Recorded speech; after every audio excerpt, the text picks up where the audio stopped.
ಪಟ್ಟಣದ ಆರಾಧ್ಯ ದೇವರಾಗಿರುವಂಥ ಶ್ರೀ ಗಂಗಾಧರೇಶ್ವರ ಸ್ವಾಮಿಯ ಒಂದು ಶಿವರಾತ್ರಿಯ ಪ್ರಯುಕ್ತವಾಗಿ ಹಮ್ಮಿಕೊಂಡಿರ್ತಕ್ಕಂಥ ರಣಬೈರೇಗೌಡ ಸಂಘದ ಒಂದು ವತಿಯಿಂದ 25 ವರ್ಷಗಳ ವತಿಯಿಂದ ಹಾಗೂ ಫ್ರೆಂಡ್ಸ್ ಗ್ರೂಪಿನ ಸಹಯೋಗದೊಂದಿಗೆ 25 ವರ್ಷಗಳಿಂದ ನಿರಂತರವಾಗಿ ಶಿವರಾತ್ರಿಯ ಒಂದು ಶುಭ ಸಂದರ್ಭದಲ್ಲಿ ಲಕ್ಷ ದೀಪೋತ್ಸವವನ್ನು ಆಚರಿಸುವಂಥ ಒಂದು ಸಮಾರಂಭವನ್ನು ಇವತ್ತು ನಾವೆಲ್ಲರೂ ಭಾಗವಹಿಸಿ ಪಾಲ್ಗೊಂಡು ಪ್ರಾರಂಭಿಸಿದ್ದೇವೆ, ಉದ್ಘಾಟಿಸಿದ್ದೇವೆ.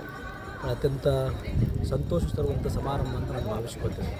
ಕಾರಣ ಏನು ಅಂತಂದರೆ, ರಣಬೈರೇಗೌಡ ಸಂಘದ ವತಿಯಿಂದ ಮತ್ತು ಫ್ರೆಂಡ್ಸ್ ಗ್ರೂಪ್ ಸಂಘದ ವತಿಯಿಂದ ಈ ವರ್ಷ 25 ಸಂವತ್ಸರಗಳನ್ನು ನಿರಂತರವಾಗಿ ನಡೆಸಿಕೊಂಡು ಬರತಕ್ಕಂಥ ಒಂದು ಕಾರ್ಯ ಅತ್ಯಂತ ಶ್ಲಾಘನೀಯವಾಗಿರ್ತಕ್ಕಂಥ ಕಾರ್ಯ.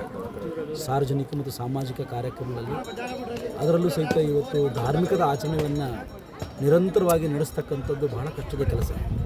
ಆದರೆ ಇವತ್ತು ನಮ್ಮೆಲ್ಲ ಯುವಕರು, ಅದರಲ್ಲಿ ಅಧ್ಯಕ್ಷರಾಗಿರ್ತಕ್ಕಂಥ ಮಂಜುನಾಥರಾಗಿರ್ಬೋದು ಮತ್ತು ನಮ್ಮ ಪತ್ರಕರ್ತ ಸಂಘದ ಅಧ್ಯಕ್ಷರಂಥ ಪುರುಷೋತ್ತಮರಾಗಿರ್ಬೋದು, ಫ್ರೆಂಡ್ಸ್ ಅಧ್ಯಕ್ಷರಾಗಿರ್ತಕ್ಕಂಥ ರವಿವರಾಗಿರ್ಬೋದು, ಅವರೆಲ್ಲರೂ ಒಂದು ತಂಡವನ್ನು ಕಟ್ಟಿಕೊಂಡು ಲೋಕೇಶ್ವರಾಗಿರ್ಬೋದು ಮತ್ತು ನಟರಾಜರಾಗಿರ್ಬೋದು, ಉಳಿದಂಥ ನಮ್ಮ ಮಲ್ಲಣ್ಣರಾಗಿರ್ಬೋದು, ಉಳಿದಂಥ ನಮ್ಮೆಲ್ಲ ಫ್ರೆಂಡ್ಸ್ ಗ್ರೂಪ್ನ ಮತ್ತು ರಣಬೈರೇಗೌಡ ಸಂಘದ ಎಲ್ಲ ಪದಾಧಿಕಾರಿಗಳು ಎಲ್ಲರೂ ಅತ್ಯಂತ ಸಂಭ್ರಮದಿಂದ ಸಂತೋಷವಾಗಿ 25 ವರ್ಷಗಳ ಸಂವತ್ಸರ ನಡೆಸಿರ್ತಕ್ಕಂಥದ್ದು ಅತ್ಯಂತ ಒಂದು ಸಂಭ್ರಮದ ದಿನಾಚರಣೆ ಅಂತ ನಾನು ಭಾವಿಸ್ಕೊಳ್ತೇವೆ.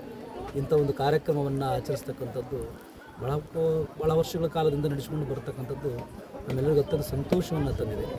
ಈ ಶಿವರಾತ್ರಿಯ ಪ್ರಯುಕ್ತವಾಗಿ ಶಿವನನ್ನು ಆರಾಧನೆ ಮಾಡ್ತಕ್ಕಂಥ ದಿನವನ್ನೇ ಶಿವರಾತ್ರಿ ಅಂತ ಕರಿತೇವೆ ನಾವೆಲ್ಲ.